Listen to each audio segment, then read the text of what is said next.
2장 5절 말씀입니다.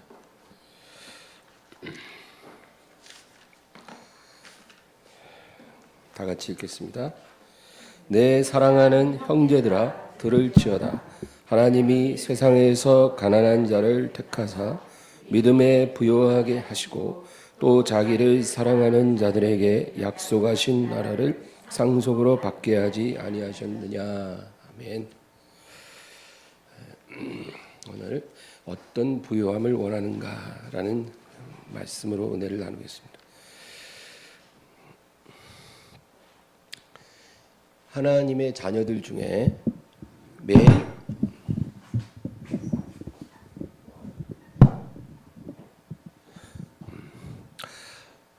매일 매순간 하나님을 간절히 의지하고 사는 사람은 많지가 않습니다. 왜냐하면 우리의 일상생활 속에서 딱히 하나님의 도움이 항상 필요하지는 않기 때문입니다. 우리가 그렇게 느낀다는 거죠. 우리가 일상적인 생활을 할 때 하나님의 도움 없이는 안 될 것 같다. 이런 상황이 항상 있지는 않다는 거죠. 그러니까 이제 늘 끊임없이 간절한 마음으로 하나님을 의지하지 않는다는 것입니다. 그러다가 내 힘으로 어찌할 수 없는 공경에 처하면 그때는 이제 하나님께 도움을 구하는 것입니다. 대부분이 다 그렇습니다. 그래서 우리의 신앙은 그 중간 어디쯤이에요. 매일 매순간 하나님을 간절히 의지하는 그런 사람이 있고 또 정말 절대절명의 상황이 아니면 하나님을 찾지 않는 그런 사람이 있죠. 우리들은 그 중간에 어디쯤에 다 있는 것입니다. 우리의 삶 속에 내 힘으로 해결할 수 없는 어떤 공경이 닥치면 그때 우리가 하나님 앞에 나를 구원해 주소서, 나를 도와주소서 그렇게 부르짖게 됩니다. 그러다가 그 문제가 해결되고 숨통이 트이면 이제 그렇게 간절함으로 하나님의 구원을 구하지 않는 것입니다. 하나님의 도움이 필요할 때만 하나님께 진심이 되고 하나님의 도움이 딱히 절실하지 않으면 하나님을 이제 VIP석에서 밀어냅니다. 하나님이 정말 필요할 때는 하나님 이리로 오소서, 여기 앉으소서, 나를 도우소서. VIP석에 탁 앉혀요. 그리고 이제 문제 해결되면 이제 하나님을 밀어냅니다. 아유, 여기 말고 다른 데 더 좋은 자리 있으니까 거기 가서 계세요. 그리고 이제 그 자리는 내가 앉습니다. 내 마음속의 VIP는 나입니다. 하나님이 아쉬울 때만 하나님이 그 자리에 오시지 평상시에는 내가 그 자리에 앉아 있는 것입니다. 이것은 하나님이 우리에게 원하시는 모습이 절대로 아닙니다. 우리의 신앙에 있어서 가장 중요한 개념이 두 가지가 있습니다. 첫째는 누굴 믿느냐의 문제입니다. 우리가 신앙을 갖고 있다 그러면 제일 중요한 게 뭐예요? 누굴 믿느냐. 이게 중요하죠. 그 다음에는 어떻게 믿느냐입니다. 이 두 가지 개념을 우리가 분명하게 해야 하는 것입니다. 누굴 믿느냐의 문제는 믿음의 대상이 누구인가입니다. 여러분 지구상에 주요 종교가 20개가 있다고 합니다. 그러니까 수백만 명 이상이 신앙하는 종교가 한 20개 정도 된다고 합니다. 그 20개 안에 약 300개의 분파가 있다고 하죠. 엄청난 거예요. 예를 들면 이제 기독교가 있잖아요. 기독교에 이제 로마 가톨릭 있죠. 거기서 이제 동방 정교가 갈라져 나옵니다. 그래서 우리가 역사 시간에 배웠잖아요. 서로마 제국 있고 동로마 제국 있고 서로마 제국의 수도는 로마고 동로마 제국의 수도는 비잔틴, 콘스탄틴. 거기를 중심으로 이제 기독교가 이제 번성하는 게 동방 종교입니다. 그래서 시리아 종교, 또 그리스 종교, 러시아 종교 이런 것들이죠. 거기서 갈라져 나온 거예요. 서방 카톨릭에서 갈라져 나왔어요. 그리고 16세기 초에 종교 개혁이 일어나서 지금 우리가 소속한 개신교가 갈라져 나왔습니다. 마틴 루터, 존 칼빈, 쯔빙글리, 틴데일, 이런 존 락스 이런 수많은 순교자들의 피로 이 종교 개혁이 일어났어요. 그런데 이 개신교 나온 다음에도 또 여러 가지 이단이 나왔어요. 몰몬교, 또 여호와의 증인, 또 통일교, 그죠? 또 그런 또 제7일 안식교, 구원파, 신천지, 또 이런 수많은 이단 분파가 기독교에서 나온 거예요. 그리고 수천 개의 무속 신앙이 지구상에 있습니다. 그러므로 인류가 섬기는 신의 종류가 수만 개입니다.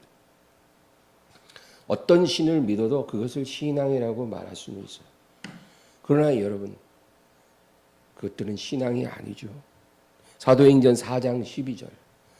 다른 이로서는 구원을 받을 수 없나니 천하 사람 중에 구원을 받을 만한 다른 이름을 우리에게 주신 일이 없음이라 하였더라. 성경은 아주 명확하게 말합니다. 하나님이 자기 자신을 다른 이름으로 우리에게 계시한 적이 없어요. 하나님은 오직 성경에 계시된 하나님만 존재합니다. 우리가 성경을 통해서 만나는 그 하나님만 유일하신 하나님이에요. 성부 하나님, 성자 예수님, 성령님, 이 삼위일체의 하나님만이 유일하신 하나님, 성경에 계시된 하나님. 이 하나님 외에 다른 신은 없습니다. 다른 이름으로, 다른 모양으로, 다른 종교를 통해 하나님이 자기를 계시한 적이 없다는 것입니다. 그러므로 다원주의가 위험한 것은, 이 다원주의가 뭐냐면 하나님이 다른 모양, 다른 이름, 다른 종교를 통해서 자기를 계시하셨다는 겁니다. 그게 그들의 주장이에요. 그러니까 성경하고는 완전히 다르죠.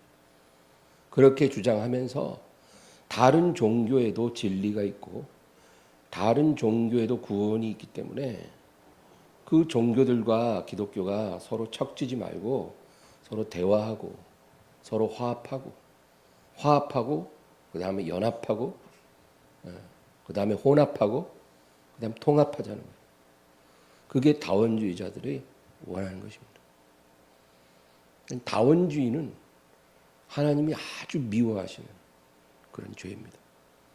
이 다원주의는 교회에 들어오면 절대로 안 돼요. 그래서 말들이 많잖아요. 이 다원주의를 우리가 조금씩 받아들인다는 것은 그 뭐예요? 그들의 신을 인정하는 거예요. 우리가 다른 종교와 대화하잖아요. 그리고 화합하게. 그럼 그 종교와 화합하려면 어떻게 돼요? 그 종교도 그 종교에 있는 구원을 우리가 인정해 줘야 화합이 가능한 거예요. 그게 뭐예요? 다원주의. 그 심각한 배도로 이어진 것입니다. 하나님은 다른 이로서는 구원을 받을 수 없다. 천하 사람 중에 구원을 받을 만한 다른 이름을 우리에게 주신 일이 없다. 그렇게 분명하게 말씀하십니다. 그래서 구약 시대에 하나님께서 가장 미워하신 죄가 이스라엘 백성이 이방 종교와 교제하는 것입니다. 그 죄가 가장 큰 죄였어요. 모든 죄 중에 가장 큰 죄가 이스라엘 백성이 이방 족속들의 그 종교와 교제하는 것입니다. 그들의 제사에 참여하고 그들과 어울리고 그런 것입니다. 그래서 산당에서 제사하는 걸 하나님이 기뻐하지 않는 것입니다. 하나님이 성막을 주셨고 나중에 성전을 주셨죠. 그러니까 하나님을 제사할 때는 반드시 지정한 장소에서 드려져야 돼요. 근데 너무 멀어서 불편하니까 여기저기 산당을 세운 거예요. 산당을. 근데 그 산당에서는 여호와 하나님께만 제사하는 게 아니고 다른 여러 신들에게도 제사를 드리는 곳입니다. 그러니까 모든 신앙이 거기서 다 허용이 돼요. 혼합 종교입니다. 하나님이 제일 미워하는 게 그런 겁니다. 그런데 이 산당을 없애지 못하는 거예요. 왜? 너무나 오랜 세월 그것이 뿌리를 내렸기 때문에 민중들의 지지가 필요한 이 정치 지도자들은 그렇게 과감한 개혁을 하지 못하는 것입니다. 그러나 사람을 기쁘시게 하다가 하나님과 원수되잖아요. 그 결과가 무엇입니까? 멸망인 거예요.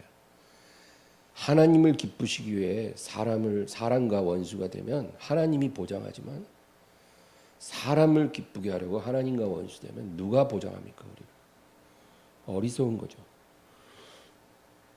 사도 바울은 초대교회 안에 들어온 이러한 혼합신앙의 유혹을 단호히 배격했습니다. 초대교회는 무슨 위험이 있었냐면은 이제 예루살렘 교회가 시작됐잖아요. 그리고 이제 안디옥에도 교회가 세워지고 여러 군데 교회가 세워졌어요. 근데 이제 초대교회에는 유대인 신자들과 이방인 헬라인 신자들이 이제 섞여서 신앙생활을 하는 거죠. 그러니까 누가 우선이겠어요? 아무래도 예수님부터 선지자들이야 사도들이 다 유대인이니까 유대인 신자들이 아무래도 기득권이 있잖아요. 그러니까 그들이 이제 이방인 신자들에게 요구합니다. 예수만 믿는다고 구원받는 게 아니라 율법을 지켜야 되고 할례도 받으라는 거죠. 그렇게 해야 온전해진다는 거예요. 이런 주장들이 교회 안에서 이제 나오기 시작합니다. 그렇게 주장하는 사람들이 생긴 거예요. 율법주의와 복음을 섞자는 겁니다. 유대교와 기독교를 섞자는 거예요. 혼합하자는 거죠. 갈라디아서 5장 6절에서 11절. 그리스도 예수 안에서는 할례나 무할례나 효력이 없으되 사랑으로서 역사하는 믿음뿐이니라. 너희가 다름질을 잘하더니 누가 너희를 막아 진리를 순종하지 못하게 하더냐. 그 권면은 너희를 부르신 이에게서 난 것이 아니니라. 적은 누룩이 온 덩이에 퍼지느니라. 나는 너희가 아무 다른 마음을 품지 아니할 줄을 주 안에서 확신하노라. 그러나 너희를 요동하게 하는 자는 누구든지 심판을 받으리라. 형제들아, 내가 지금까지 할례를 전한다면 어찌하여 지금까지 박해를 받으리요? 그리하였으면 십자가의 걸림돌이 제거되었으리니. 바울이 정말 애통하는 마음으로 말합니다. 내가 지금까지 만약에 할례를 전했으면 내가 박해를 왜 받았겠냐는 거죠.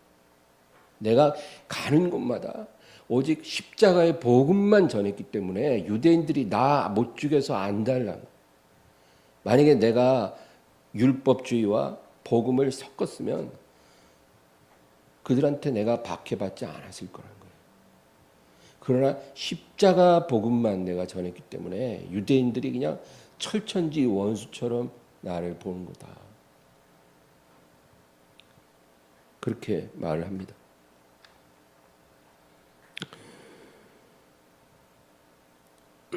여러분, 이 사도들이 전한 이 복음이 뭐예요? 예수께서 이 땅에 오셔서 죄인들을 위하여 십자가에 죽으셨다는 거예요. 그게 복음이에요. 예수님이 왜 오셨어요? 우리를 죄에서 구원하라고 오신 거예요. 예수님이 왜 죽으셨어요? 우리를 죄에서 구원하기 위해 죽으신 거예요.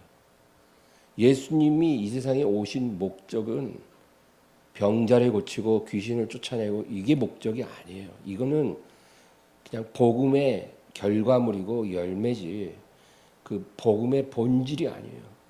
복음은 우리를 죄에서 구원하기 위해서 예수님이 오시고 십자가에서 죽으신 거예요. 다른 건 없어요.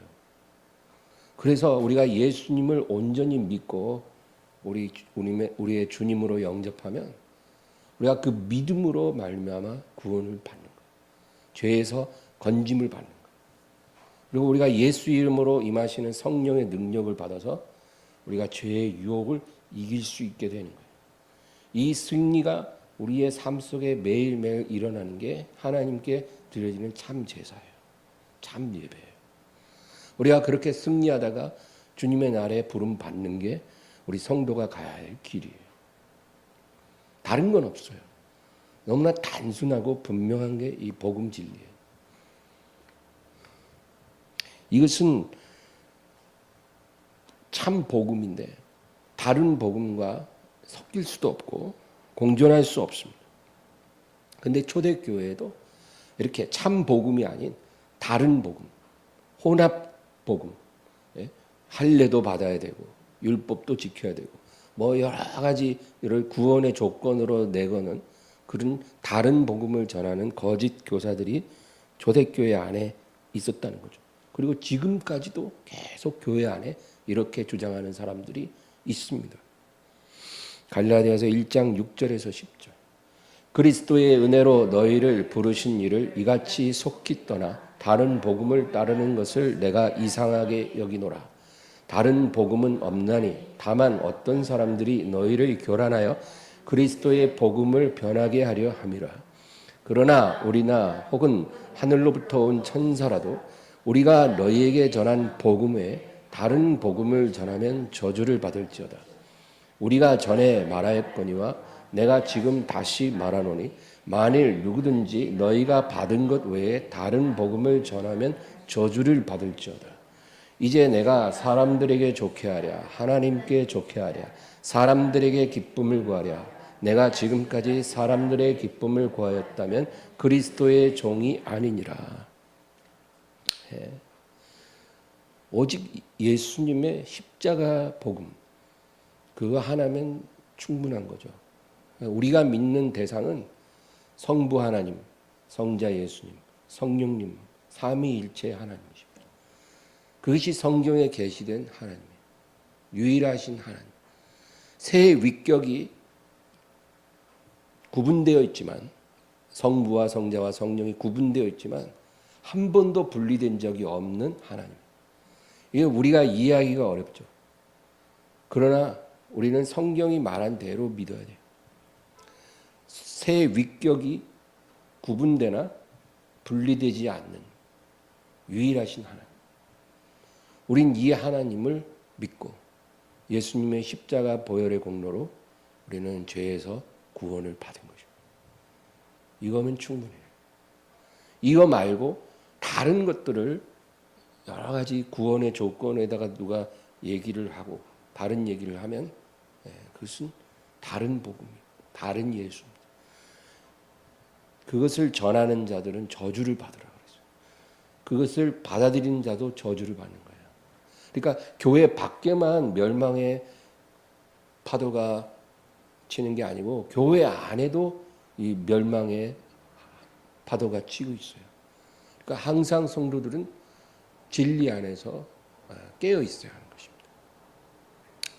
누가 목사라는 이름으로 누가 기독교라는 이름으로 다가와서 말한다고 해서 그냥 다 믿는 게 아니라 분별하는 영들이 어디에 속했는지 분별하라 그랬잖아요. 요한일서.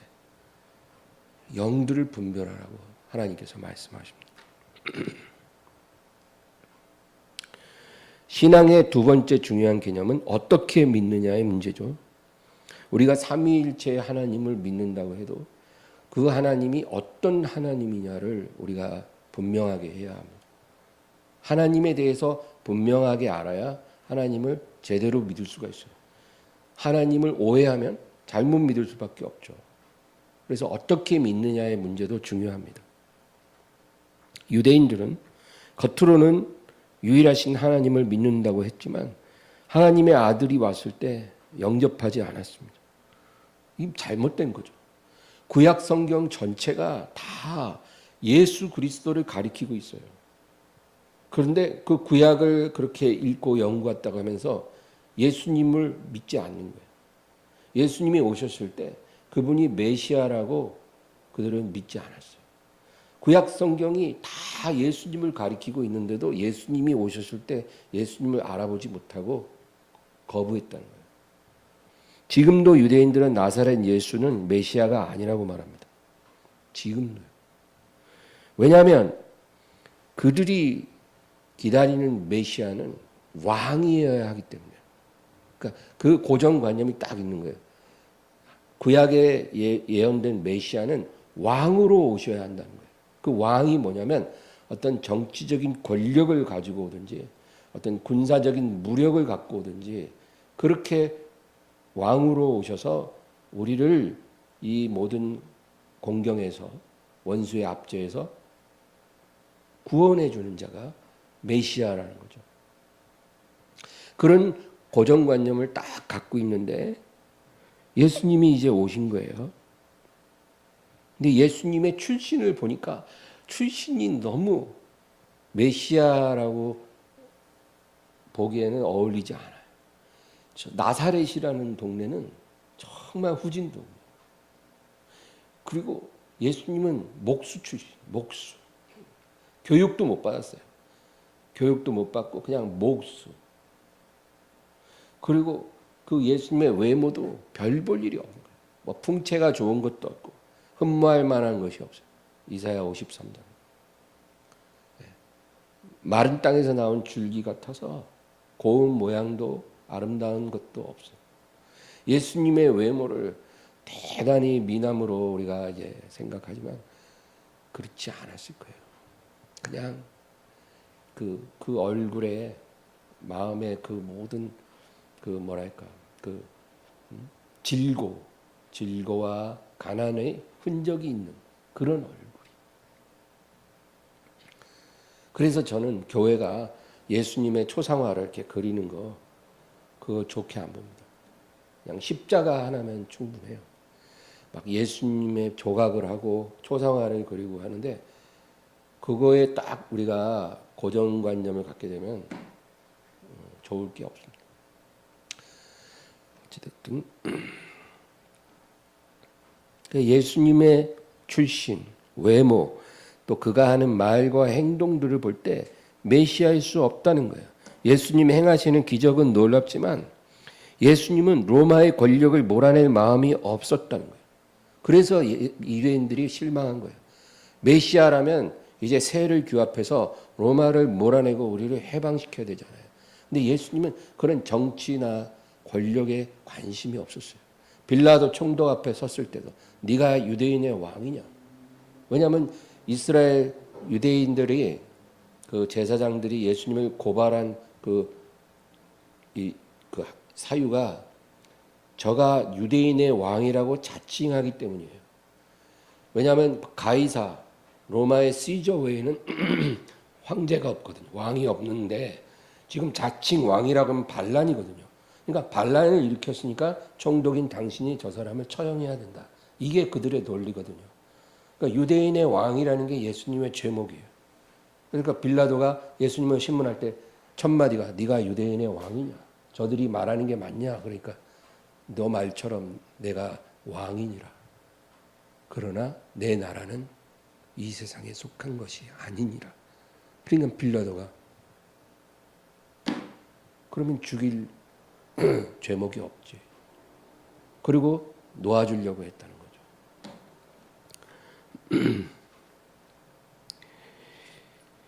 예수님이 예루살렘의 군중의 환호를 받으며 입성을 했습니다. 그때 사람들은 호산나 하면서 다윗의 이름으로 오시는 왕이라고 그 예수님을 찬양했어요. 그렇게 입성을 하신 주님이 그 군중들을 데리고 로마의 총독부로 갔으면 정말 사람들이 좋아했겠죠. 아, 이제 역사가 일어나는구나. 근데 로마의 총독부로 가지 않고 예루살렘에 있는 성전으로 가셔서 성전을 확 정화하고 장사하는 자들 내쫓고 이스라엘의 죄를 책망하고 하나님 나라와 영원한 심판에 대해서 설교를 하십니다. 그러니까 예수님이 하시는 설교 자체가 마음에 안 들어요. 지금 막 누구처럼 어떤 사이비 목사, 전모 목사처럼 막 사람들을 선동해 갖고 정치 바람을 일으키고 그래야 되는데 그런 게 아니라 죄를 책망하고 그리고 하나님의 다가올 나라와 그 구원에 대해서 얘기하십니다. 영원한 심판을 말씀하십니다. 그리고 나서 예수님은 며칠 후에 십자가에 못 박혀 죽어버렸다는 거죠. 그러니까 유대인들이 예수님을 메시아로 인정을 안 한다는 겁니다. 예수님이 자기 백성을 죄에서 구원하기 위해 오시고 십자가에 죽으신 왕이라는 것을 지금까지도 그들은 깨닫지 못하고 있습니다. 예수님은 왕이신데 이 왕이신 예수님은 두 번에 걸쳐 오신 걸 그 비밀을 몰랐어요. 첫 번째 오심은 자기 백성을 죄에서 구원하기 위해 죽으러 오신 거고 두 번째 오심은 자기를 믿는 자들을 세상에서 건지고 자기를 거부한 죄인들을 불로 심판하기 위해 오시는 거예요.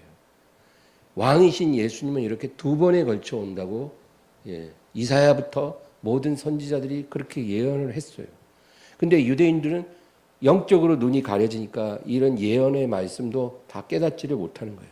메시아가 오실 때 두 번 오시고 한 번은 세상 죄를 지고 가는 하나님의 어린 양으로 오시고 또 한 번은 자기 백성을 멸망할 세상에서 건지시고 죄악된 세상을 심판하기 위해 오신다는 것. 그거를 유대인들은 이해하지 못한 것입니다. 요한복음 1장 45절. 빌립이 나다나엘을 찾아 이르되 모세가 율법에 기록하였고 여러 선지자가 기록한 그 일을 우리가 만났으니 요셉의 아들 나사렛 예수니라.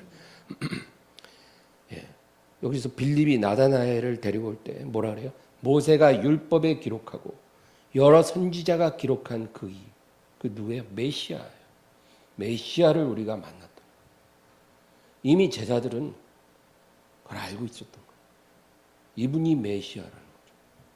그러나 대부분의 유대인들은 그걸 받아들이지 않았어요. 누가복음 24장 44, 45절.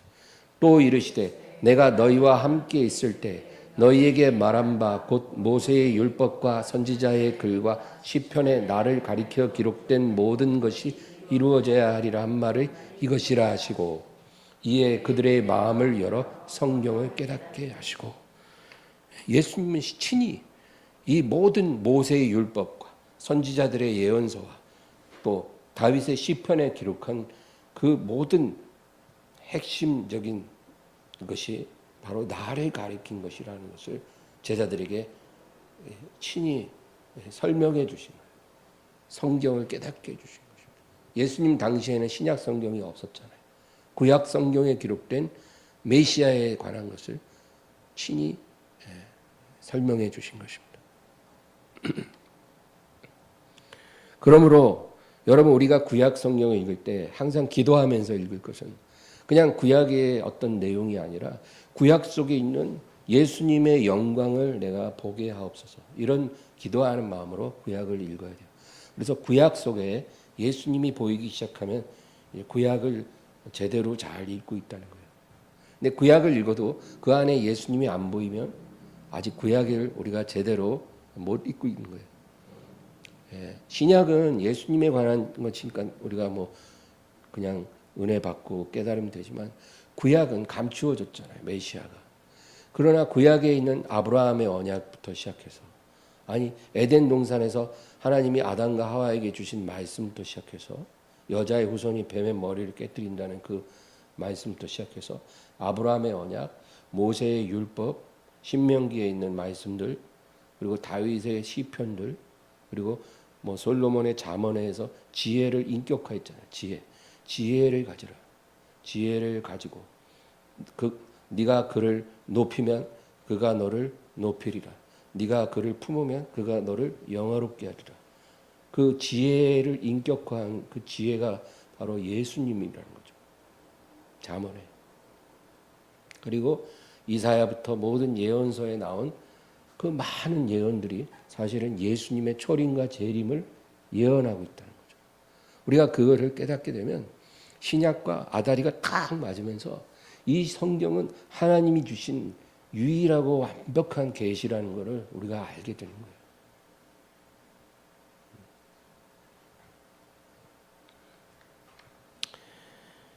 그런데 이 복음의 비밀이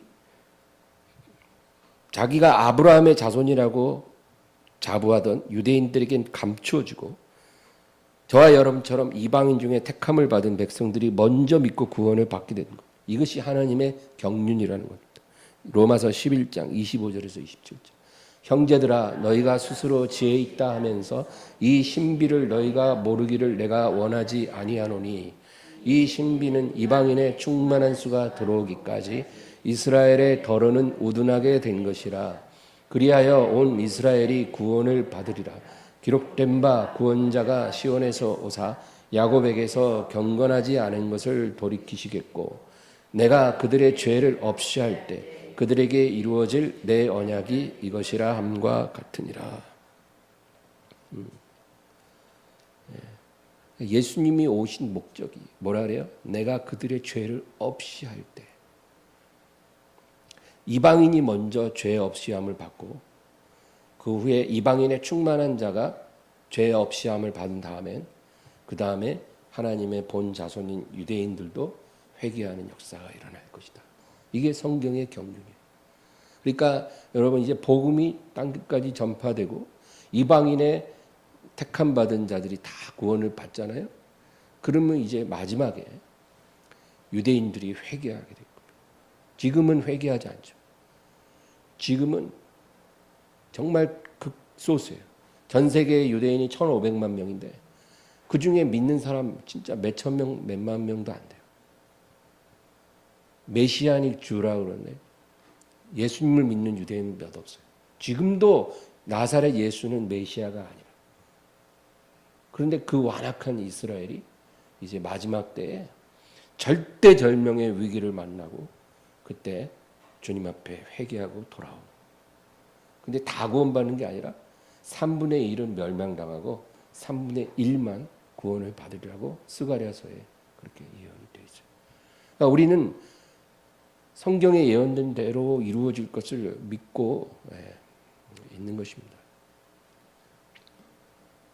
오늘날에는 복음의 의미가 너무나 변질되어 버렸어요. 복음이 뭐라 그랬어요?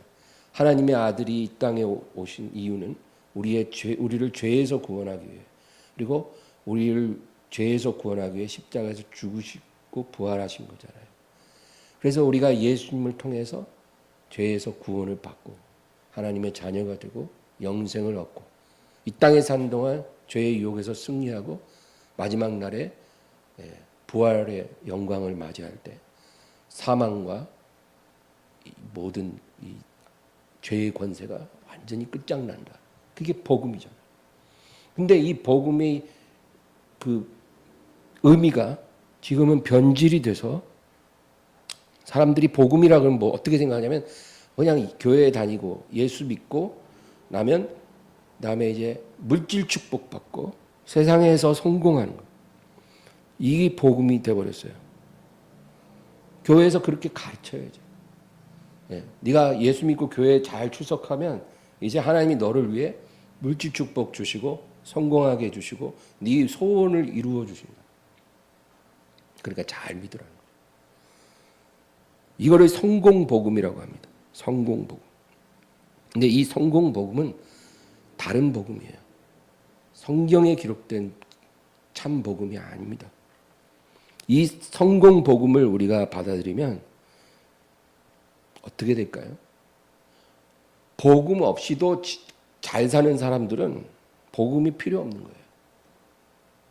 가난한 사람들에게는 이런 복음이 먹히죠. 아 정말요? 저같이 대대로 가난한 사람도 예수님 믿으면 부자 될 수 있고 성공할 수 있어요? 그런 사람에겐 그게 먹힐지 몰라도 복음 없이도 원래부터 잘 사는 사람들은 복음이 필요 없는 거예요. 그리고 가난했다가 부자가 된 사람, 예수님 믿고 나서 부자가 된 사람들은 이제 부자 됐기 때문에 복음이 그렇게 중요하지 않아요. 그냥 껍데기밖에 안 남는 거예요. 그 복음은 사람을 살리는 복음이 아니에요. 예수님이 죽으신 것은 가난에서 부욕해 하기 위함이 아니라 죄에서 건져 구원을 얻게 하기 위함인 것입니다. 오늘 본문 야고보서 2장 5절 읽겠습니다. 내 사랑하는 형제들아 들을지어다. 하나님이 세상에서 가난한 자를 택하사 믿음에 부요하게 하시고 또 자기를 사랑하는 자들에게 약속하신 나라를 상속으로 받게 하지 아니하셨느냐. 얼마나 명확합니까? 내 사랑하는 형제들아 들으라. 하나님이 세상에서 가난한 자를 택하사 믿음에 부요하게 하시고 그랬거든요.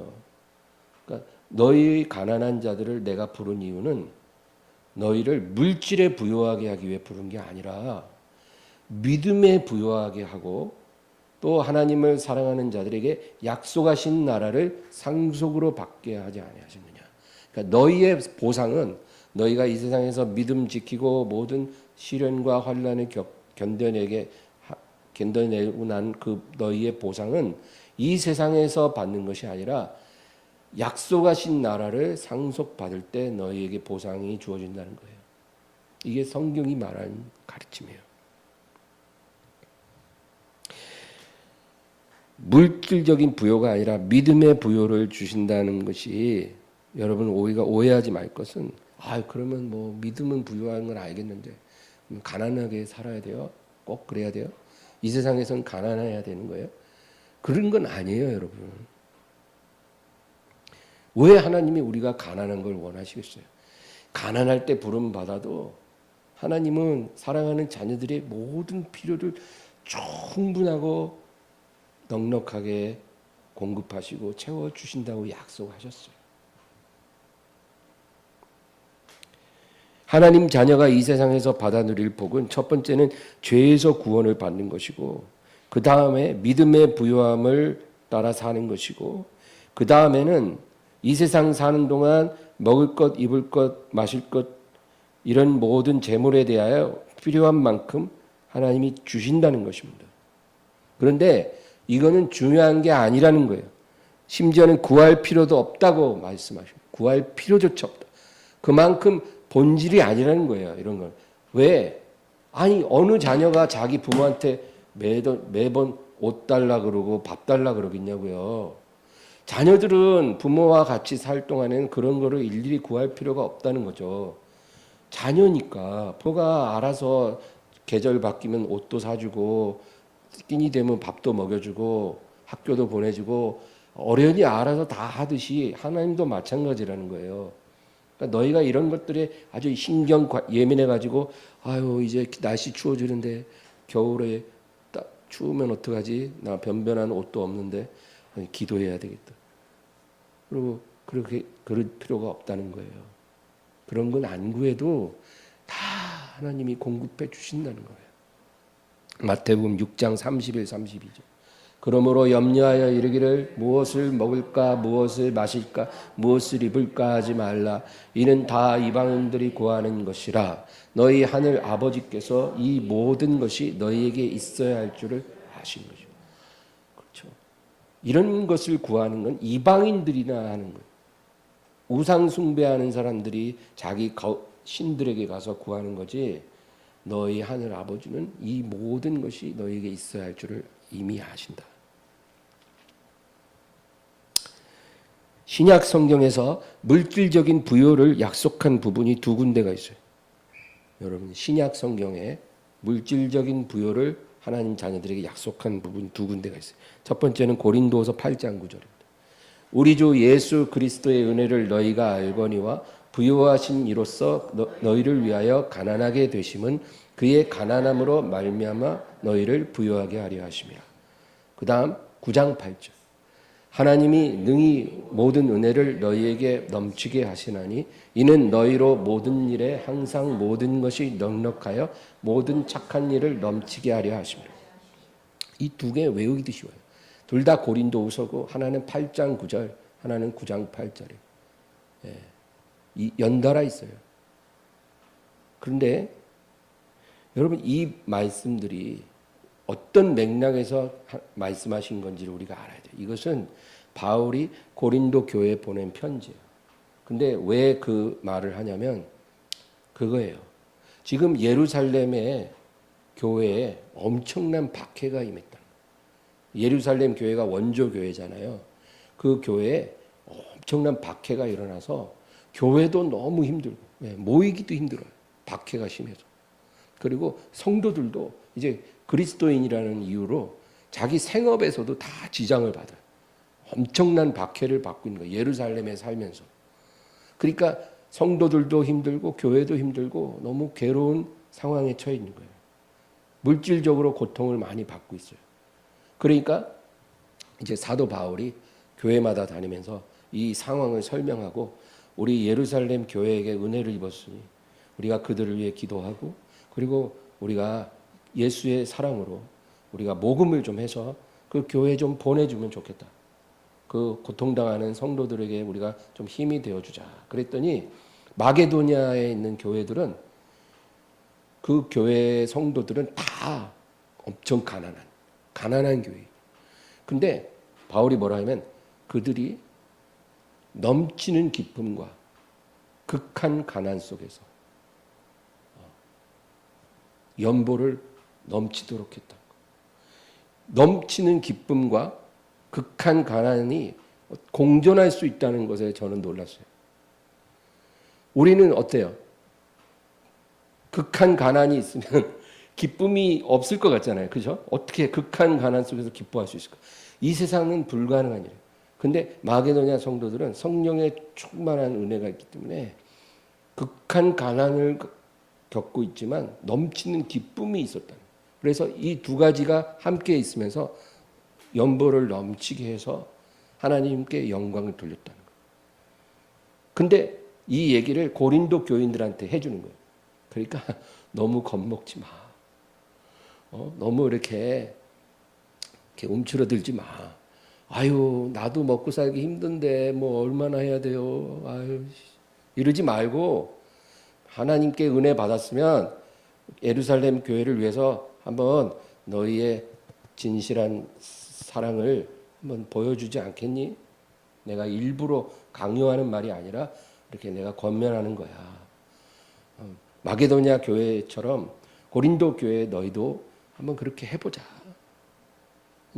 그 얘기를 하고 이제 8장 9절 우리 주 예수 그리스도의 은혜를 너희가 알거니와 부요하신 이로써 너희를 위하여 가난하게 되심은 그의 가난함으로 말미암아 너희를 부요하게 하려 하시며.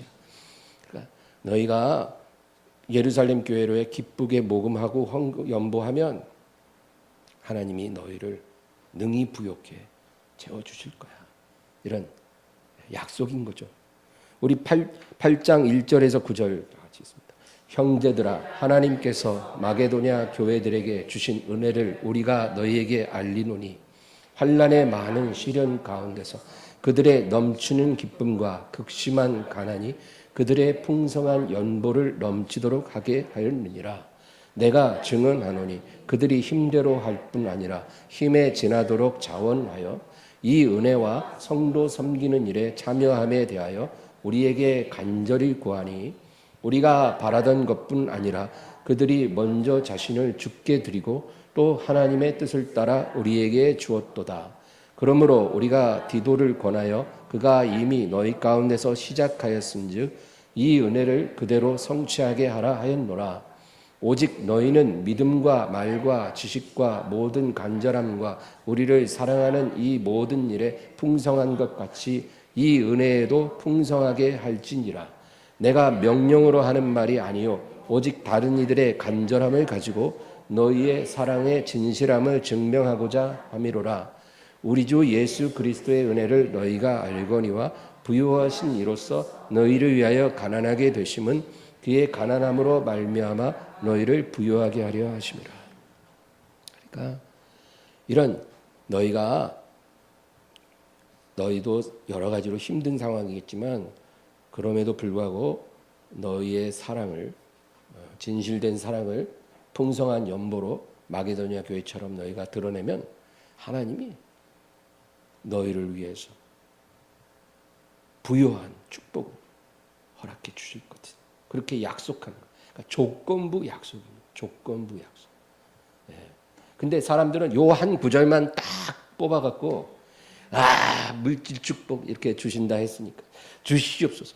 한 번도 극심한 가난과 넘치는 기쁨으로 누구를 섬겨본 적도 없으면서 주시옵소서. 나도 부자 되기 원합니다.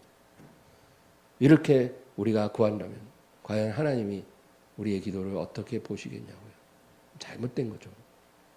그 다음 고린도후서 9장 8절. 하나님이 능히 모든 은혜를 너희에게 넘치게 하시나니 이는 너희로 모든 일에 항상 모든 것이 넉넉하여 모든 착한 일을 넘치게 하려 하심이라. 모든 은혜 중에 물질의 축복도 항상 넉넉하게 넘치게 주셔서 착한 일을 넘치게 하게 해 주실 것이다. 이 약속도 그냥 하신 게 아니라 우리 1절에서 8절도 있겠습니다. 성도를 섬기는 일에 대하여는 내가 너희에게 쓸 필요가 없나니 이는 내가 너희의 원함을 알미라. 내가 너희를 위하여 마게도냐인들에게 아가야에서는 1년 전부터 준비하였다는 것을 자랑하였는데 과연 너희의 열심이 퍽 많은 사람들을 분발하게 하였느니라. 그런데 이 형제들을 보낸 것은 이 일에 너희를 위한 우리의 자랑이 헛되지 않고 내가 말한 것 같이 준비하게 하려 함이라. 혹 마게도냐인들이 나와 함께 가서 너희가 준비하지 아니한 것을 보면 너희는 고사하고 우리가 이 믿던 것에 부끄러움을 당할까 두려워하노라. 그러므로 내가 이 형제들로 먼저 너희에게 가서 너희가 전에 약속한 연보를 미리 준비하게 하도록 권면하는 것이 필요한 줄 생각하였노니 이렇게 준비하여야 참 연보답고 억지가 아니니라. 이것이 곧 적게 심는 자는 적게 거두고 많이 심는 자는 많이 거둔다 하는 말이로다. 각각 그 마음에 정한 대로 할 것이요 인색함으로나 억지로 하지 말지니 하나님은 즐겨내는 자를 사랑하느니라. 하나님이 능히 모든 은혜를 너희에게 넘치게 하시나니 이는 너희로 모든 일에 항상 모든 것이 넉넉하여 모든 착한 일을 넘치게 하려 하심이라. 이 맥락에서 봐도 동일한 거예요. 고린도후서 8장이나 고린도후서 9장이나 같은 거예요. 그러니까 신약에서 하나님이 약속하신 물질의 축복과 부여를 말하는 구절이 두 군데가 나오는데 고린도후서 8장 9절과 9장 8절. 근데 이 두 구절은 다 조건부 약속이에요. 너희가 정말 예루살렘 교회를 위해 어려운 형제들을 위해 너희 어려움 중에도 넘치는 기쁨으로 극심한 가난 속에서 하면 하나님이 그걸 받으시고 너희에게 모든 것이 넉넉하여 모든 착한 일을 넘치게 하도록 부어주시리라. 그렇게 약속해 주시고 있는 거예요. 너희가 심은 대로 풍성히 거두리라. 그거예요. 다른 곳에는 없어요. 한 군데 더 있긴 해요. 어딜까요? 누가복음 6장 38절에 예수님 말씀하시고 주라 그리하면 너희에게 줄 것이니 곧 후이되어 누르고 흔들어 넘치도록 하여 너희에게 안겨주리라. 너희가 헤아리는 그 헤아림으로 너희도 헤아림을 도로 받을 것이니라. 이건 예수님 말씀인데 이거 하나 더 있어요. 여기도 그냥 축복이 아니에요. 그냥 부자 되게 해주고 그냥 물질 채워주고가 아니라 주라 이런 조건이 달려요. 주면 뭐 가이사의 것은 가이사에게 하나님의 것은 하나님에게 드릴 곳에 드리고 줄 때 주고 베풀 때 베풀고 섬길 때 섬기고 쓸 때 쓰고 너희가 주면 너희에게 줄 것이니 곧 후이되어 누르고 흔들어 넘치도록 하여 너희에게 안겨주리라. 너희가 헤아리는 그 헤아림으로 너희도 헤아림을 도로 받을 것이라. 이렇게 신약 성경 세 군데밖에 없어요. 제가 아무리 찾아봐도 세 군데밖에 없어요. 이건 다 조건부예요. 그 외에는 이런 성도들에게 예수 믿기만 하면 무조건 부자 되게 해주고 무조건 물질에 넘치게 채워주리라. 이런 약속은 하신 적이 없어. 오히려 하나님은 반대로 말씀하십니다. 돈을 사랑함이 일만하게 뿌리라. 이 세상과 세상에 있는 것을 사랑하지 말라. 세상을 사랑하면 하나님의 사랑이 그 안에 있지 아니하리라. 탐심은 우상숭배니라. 먹을 것과 입을 것이 있은즉 족한 줄로 알지니라. 사람의 생명이 소유의 넉넉함에 있지 아니하리라. 이런 말씀은 수두룩하게 나와요. 물질에 대한 탐심을 경계하라는 거예요. 너희가 이 세상 나그네 길을 살면서 물질을 목적으로 삼고 부자 되는 걸 좋아하고 세상의 모든 영광, 세상의 모든 그 부요함을 추구하는 마음을 경고하는 거예요. 우리가 어떤 선한 하나님을 위한 목적을 가지고 하나님께 구하는 것은 모르겠어요. 그러나 그것도 하나님의 뜻이 맞아야 돼요. 내가 하나님 선교 사업에 쓰기 위해서 돈이 필요하니까 100억만 좀 주세요. 우리가 이렇게 기도한다고 해서 정말 그것이 순수한 기도라고 하더라도 하나님이 뜻에 맞아야 주시는 거지 그냥 구한다고 다 되는 건 아닙니다.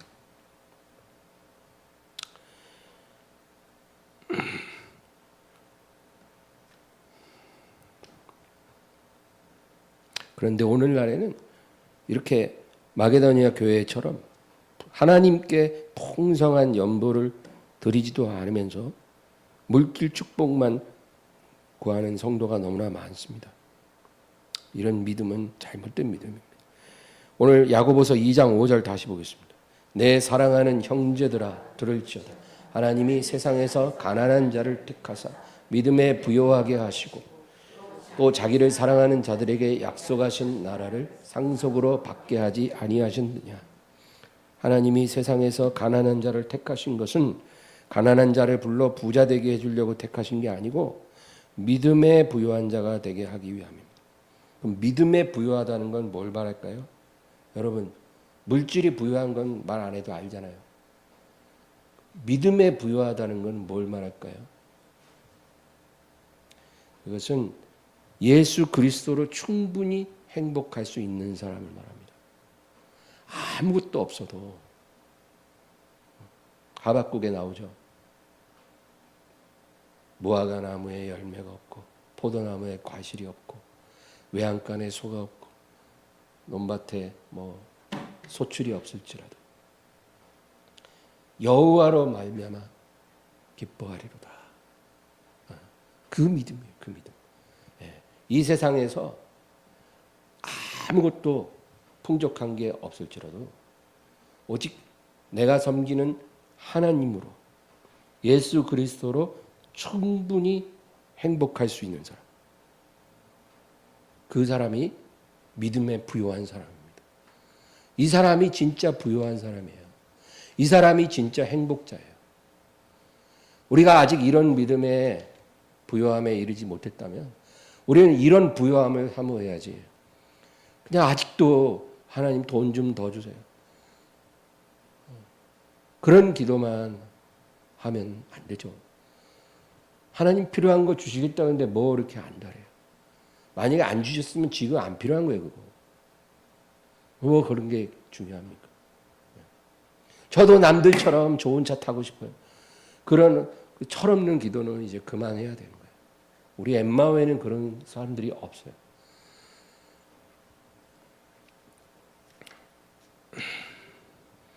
예수 그리스도로 충분히 행복한 사람. 이게 믿음에 부여한 것입니다. 요한복음에는 7IM이라는 말이 있어요. 7IM. 그러니까 예수님이 I am, 나는 누구다라고 자기를 이렇게 증거하는 말씀. 나는 무엇이다. 이렇게 말하는 게 7번 나와요. 7IM이에요. 이게 뭐냐면 나는 길이요 진리요 생명이다. 나는 부활이요 생명이라. 나는 선한 목자라. 나는 참 포도나무라. 나는 양의 문이라. 나는 세상의 빛이라. 나는 생명의 떡이라. 이렇게 7번 7IM이에요. 여러분, 우리는 이렇게 성경이 증거하는 예수님 한 분으로 충분히 만족하고 행복할 수 있어야 돼요. 나는 선한 목자라. 목자는 양을 위하여, 선한 목자는 목숨을 버리거니와 나는 너희를 위해 목숨을 버리노라. 이 말씀 하나만으로도 충분히 만족스럽고 행복할 수 있어야 된다는 거예요. 주님이 정말 내 선한 목자세요? 항상 나를 인도해 주시고 어디로 가든지 나를 이끌어 주시는 목자세요? 그럼 너무나 감사합니다. 저는 행복합니다. 이렇게 고백할 수 있는 사람, 이 사람이 믿음에 부유한 사람이에요.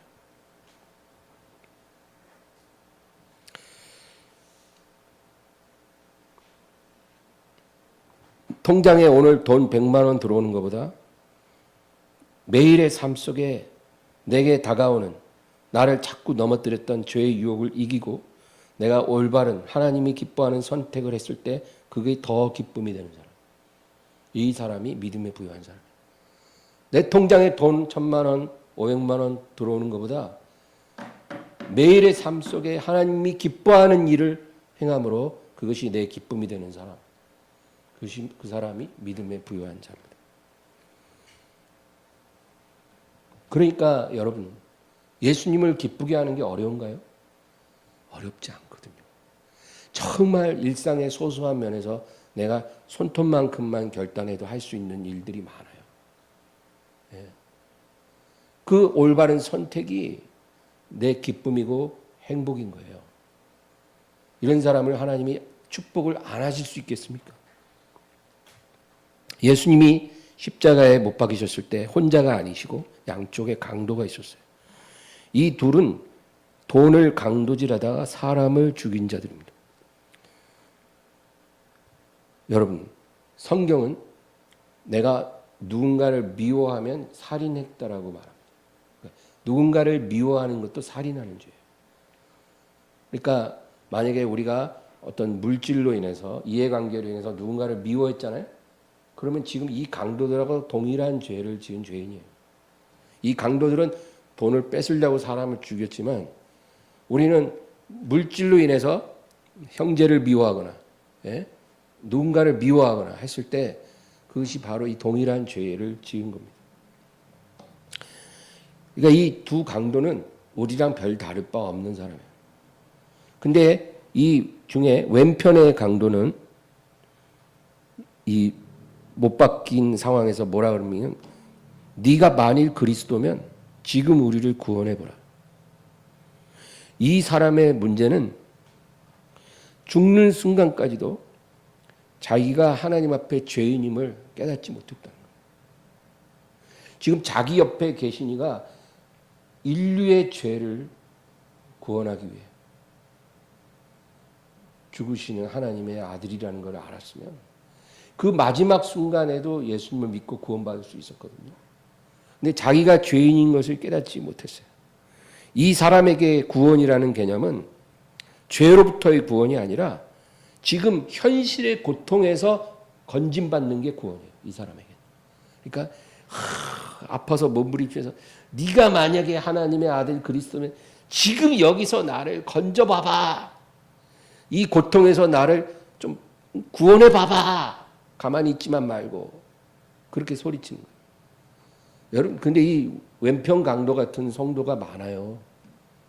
하나님 계시면 지금 날 좀 도와보세요. 그러고 몸부림칩니다. 그 사람에게는 구원이라는 개념이 지금 이 공경에서 내가 건진받는 게 구원이에요. 그 사람 건져준다고 그 사람 구원받을까요? 구원 못 받아요.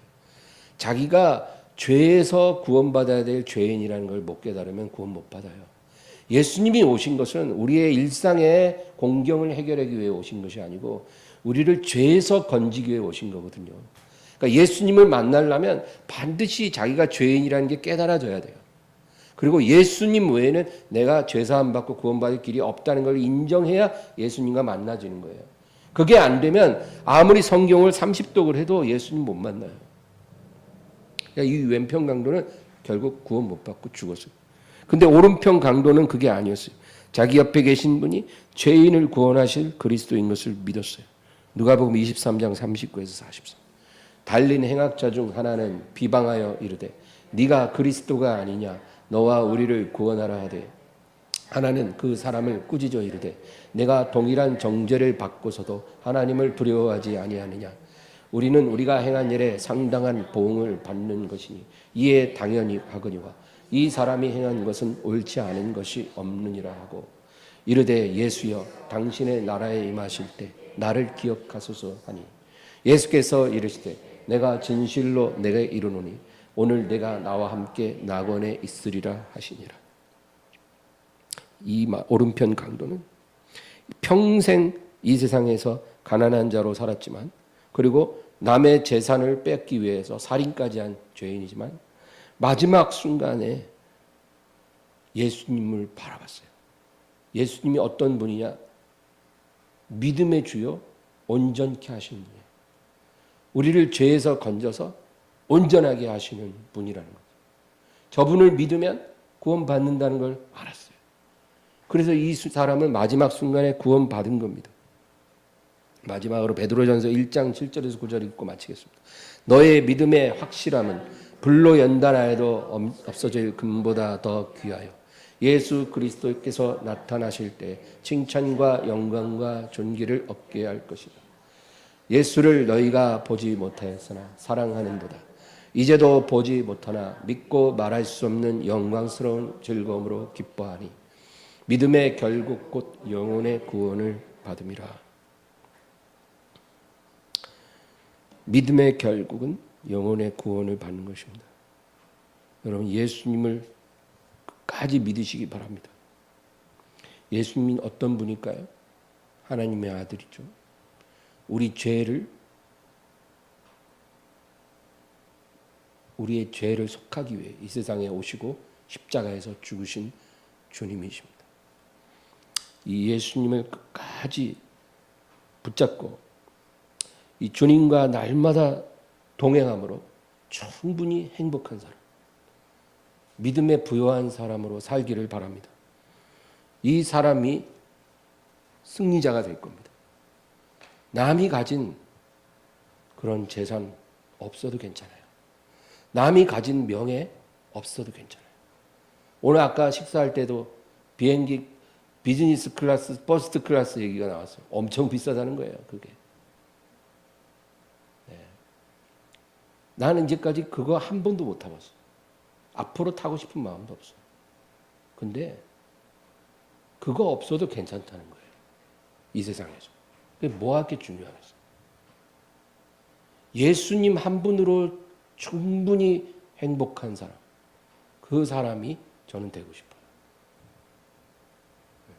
우리 모두가 그렇게 되어서 주님께 영광 돌리다가 하나님 나라를 상속받게 되기를 주의 이름으로 축원합니다. 하나님 아버지 감사합니다. 주님을 찬양하게 하소서. 우리 안에 계신 예수님이 영화롭게 되기를 원하고 VIP석에 영원히 거하기를 원합니다.